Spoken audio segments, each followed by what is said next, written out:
Et notre invité ce soir, je vous le disais dans les titres, est Georges Naturel, le maire de Dimbéa. Dimbéa, la deuxième ville du pays. On peut dire une ville maintenant. On peut C'est plus une ville, dire. tout à fait. Ouais. C'est plus un village, hein. Alors, avant de parler de votre ville, Georges Naturel, un mot déjà sur l'association des maires, l'association française des maires, qui s'est réunie il y a une quinzaine de jours avec l'association des maires de Nouvelle-Calédonie, qui est de tendance indépendantiste.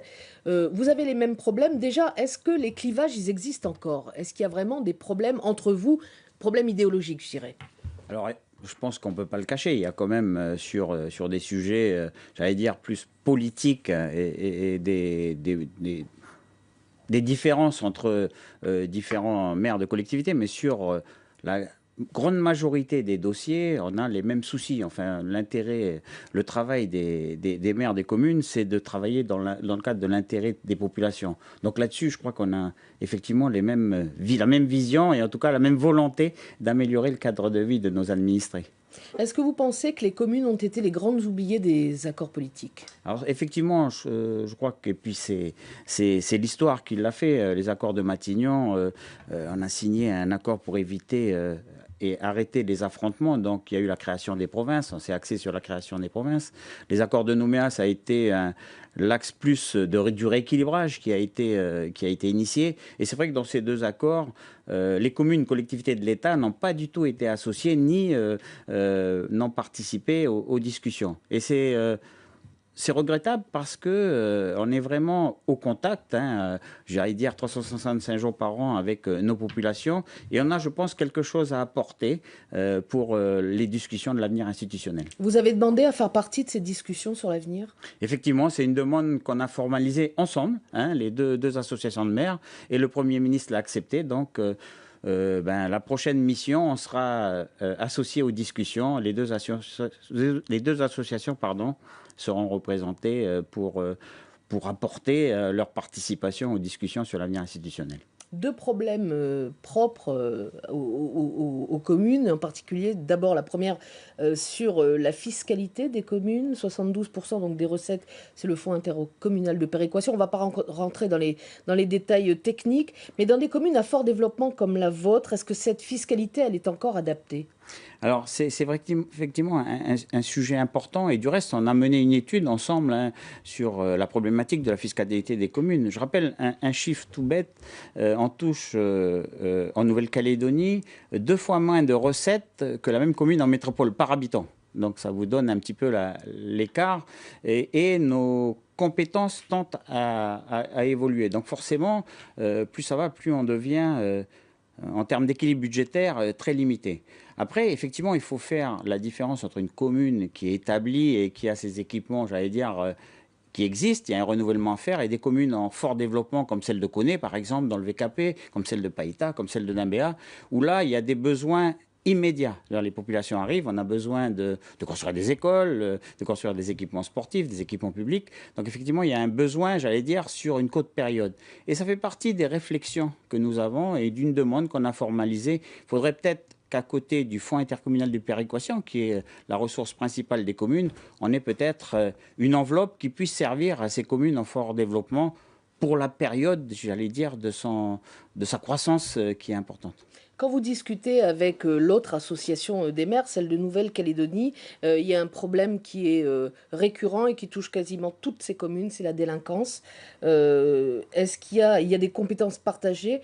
Mais bon, ce sont les communes qui en subissent les effets. Est-ce que vous avez des pistes? Quand vous en discutez entre vous, qu'est-ce que vous vous dites? Alors, ça fait partie, hein, des sujets sur lesquels on a beaucoup échangé, hein, lors de notre dernière réunion à Bourail. Ce problème de la délinquance, il n'est pas, j'allais dire, spécifique aux communes. C'est vraiment une compétence partagée entre l'État, le gouvernement, les provinces et les communes. Mais ce sont effectivement les communes qui, sur le terrain et au jour le jour, ont à gérer ces problématiques de délinquance. On ne le réglera pas d'un coup de baguette magique. Je crois qu'il y a vraiment une volonté de partager les choses. Alors, il il y a des problématiques dans les communes de l'intérieur. Et là, on doit, je pense, nous, communes de l'agglomération, participer et échanger avec des communes comme Thio, comme Wailou, comme Kouawa ou comme Kanala. Hein, voilà, parce que en fait, vous subissez ces problèmes de délinquance d'un BA comme Nouméa, comme le Mont d'Or, mais ce ne sont pas des personnes qui vivent dans vos communes. Alors on a les deux. Il y a aussi de la délinquance, j'allais dire, sur le terrain, mais il y a aussi de la délinquance, j'allais dire, importée. Donc effectivement, c'est une problématique qu'on doit gérer d'une manière globale. Et dans l'agglomération, pareil. Et les préoccupations sont partagées. Les préoccupations sont partagées. On ne doit pas travailler dans le périmètre communal. Je pense que dans l'agglomération, il est essentiel qu'on ait un travail en commun avec, sur les 4 communes de l'agglomération.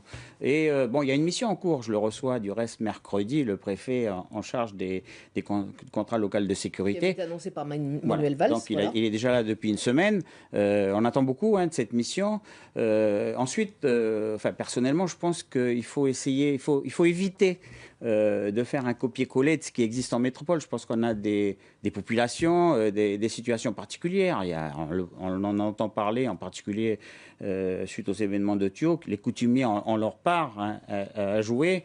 Donc il faut qu'on adapte toutes ces structures au contexte calédonien. Et c'est comme ça qu'on doit travailler, je pense.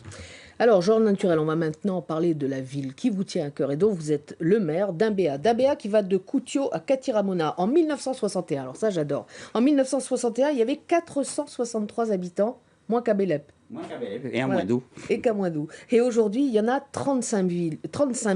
Donc c'est un développement très rapide, surtout avec l'ouverture prochaine du Médipôle. Vous m'avez parlé d'un impact sur l'état civil. Pourquoi et comment? D'abord, comment votre mairie s'y prépare et pourquoi? Non, effectivement, je crois qu'un hôpital, c'est fait pour soigner des gens, mais bon, il y a des naissances et le Médipôle, on va attendre pratiquement 2500 naissances par an. Et puis il y a aussi des gens qui décèdent, donc c'est 500 personnes tous les ans au Médipôle. Donc ce travail d'état civil, il doit être fait par la commune où est implanté l'hôpital. Donc bien sûr, on s'y prépare depuis 4-5 ans maintenant. Ça veut dire par exemple former des agents, recruter, c'est recruter des agents. Je veux dire, depuis 2-3 ans, les collectivités en général ne font pas de recrutement, maintiennent leurs effectifs, et nous on est obligés de recruter. On recrute pour animer les écoles en particulier. Et là, sur l'état civil, on avait inscrit l'année dernière 2 postes budgétaires. À l'état civil, on en a inscrit encore 2 cette année. C'est-à-dire c'est 4 personnes qu'on a recrutées en l'espace de 2 ans pour se préparer effectivement à l'ouverture du Médipôle au mois de décembre. Comment est-ce qu'on peut fixer les populations à Dimbéa? Les mauvaises langues disent que c'est une ville dortoir. C'est une ville dortoir? Non, j'aime pas trop ce mot. C'est vrai que pendant longtemps, la commune, elle accueille encore beaucoup de personnes. C'est 2000 à 2500 personnes qui arrivent à Dimbéa tous les ans. Les gens cherchent un logement. Notre objectif, c'est effectivement d'y construire des équipements publics, des écoles en particulier, des équipements sportifs. C'est faire en sorte que les gens puissent avoir de l'emploi sur la commune. Donc la ZAC-Panda en particulier permet cela, c'est-à-dire ça crée de l'emploi sur la commune. Derrière, et c'est aussi l'objectif de notre exécutif, c'est de créer de l'activité, de permettre l'implantation de restaurants, de permettre la construction d'un multiplex. C'est un des dossiers qu'on suit en ce moment. C'est de travailler sur l'accès à la mer. Il y a une marina en cours. Voilà, c'est comme ça qu'on va faire en sorte que les populations de Dimbéa pourront trouver sur la commune tout ce qu'ils recherchent, du restaurant à l'activité sportive et aux écoles. Alors Georges Naturel, quand on sort de Nouméa, quand on passe l'ancien péage, tous ces bâtiments, tous ces immeubles, tous ces logements qui fleurissent sur le bord de la route, franchement, on se dit qu'il y a eu une sorte d'urbanisation sauvage, sans réelle concertation. Je dirais pas des cages à poules, mais enfin, il n'y a pas d'harmonisation. C'était volontaire, ça vous a échappé? Qu'est-ce qui s'est passé? Alors, vous savez, je crois qu'il faut un petit peu revenir en arrière. La ZAC de Dimbéa-sur-Mer a été décidée par la province sud en 2007. Donc, c'est il y a 9 ans. 9 ans, c'était hier. Donc, en 9 ans, on a construit des logements pour accueillir un peu plus de 10 000 personnes. Il y a 11 000 ou 12 000 personnes aujourd'hui à Dimbéa-sur-Mer. Les promoteurs, en général, qu'ils soient opérateurs sociaux ou promoteurs privés, donc ils ont lancé des consultations auprès des architectes. Il n'y a pas un seul architecte qui a travaillé. Il y en a peut-être 5, une dizaine d'architectes qui ont travaillé sur les projets. Et on a aujourd'hui des propositions qui arrivent. Il n'y a pas une uniformité, mais je pense que à l'heure d'aujourd'hui, la diversité, ça fait aussi son charme. Donc on a en fait des architectures multiples.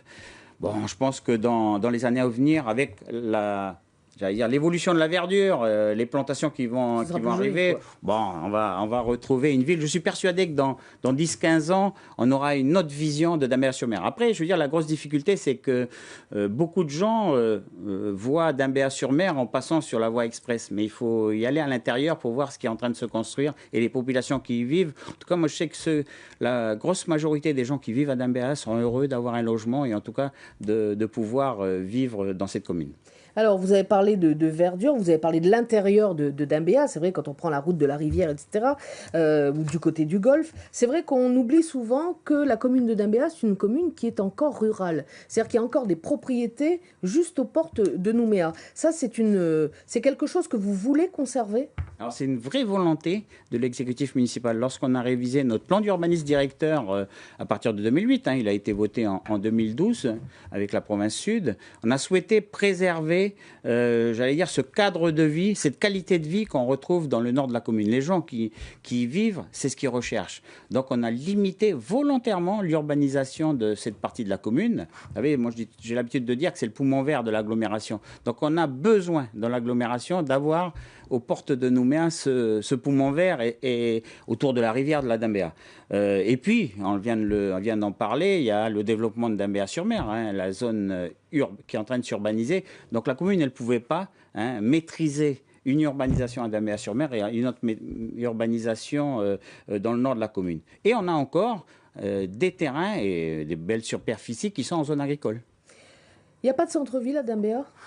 Alors, c'est l'histoire, vous l'avez dit en introduction, 460 habitants en 61, c'est pas vieux, c'était il y a 55 ans. On a fêté les 55 ans du premier conseil municipal à Dambéa. Et effectivement, c'était une commune rurale, dans le nord, des agriculteurs à l'époque, la famille Fayère en particulier. Et le développement de Koutio s'est fait en fait dans les années 70, lorsque la Nouvelle-Calédonie a racheté du foncier aux Fayard et elle les a remis au FSH. C'est le FSH qui a construit Koutio. Donc tout ça s'est fait au gré des lotissements. Et effectivement, il n'y a pas eu, comme dans beaucoup de communes, un vrai centre-ville. C'est ce qu'on est en train de faire autour du lycée du Grand Nouméa. Donc il serait plutôt vers Koutio. Vers Koutio, au carrefour de l'agglomération. On est vraiment là, un endroit stratégique entre le nord de Nouméa, le Mont-d'Or et Païta. Là, on est en train de construire un vrai centre-ville. Il y a déjà la médiathèque, il y a une école, il y a des entreprises qui s'y implantent. On a un projet de multiplex qui devrait sortir prochainement. Et puis, il sera traversé par le fameux Néobus, donc le transport en commun en Citroën, qui pourra drainer les populations de Nouméa jusqu'au Midi-Pôle. Georges Naturel, dernière question. Est-ce qu'il y a une identité à Dambéa ? Alors ça, c'est les gens avec qui j'échange, ça fait partie de mes challenges. On accueille, je vous le disais tout à l'heure, 2500 personnes par an, des gens qui viennent d'ailleurs en Nouvelle-Calédonie. Alors parfois ils sont de passage, il y a beaucoup de gens qui vivent dans des logements loués, donc ils sont à Dambéa aujourd'hui, demain ils sont ailleurs. Et avec l'évolution de la commune, on cherche à créer cette identité. Moi, je suis persuadé, convaincu que cette identité, elle va se construire autour de la rivière de la Dambéa. C'est un patrimoine exceptionnel. Et ça fera le lien entre la partie sud et la partie nord de la commune. Parce que je souhaite ardemment que la commune de Dambéa reste unie entre une partie urbaine au sud et une partie plus rurale dans le nord. Georges Naturel, merci d'être venu sur ce plateau.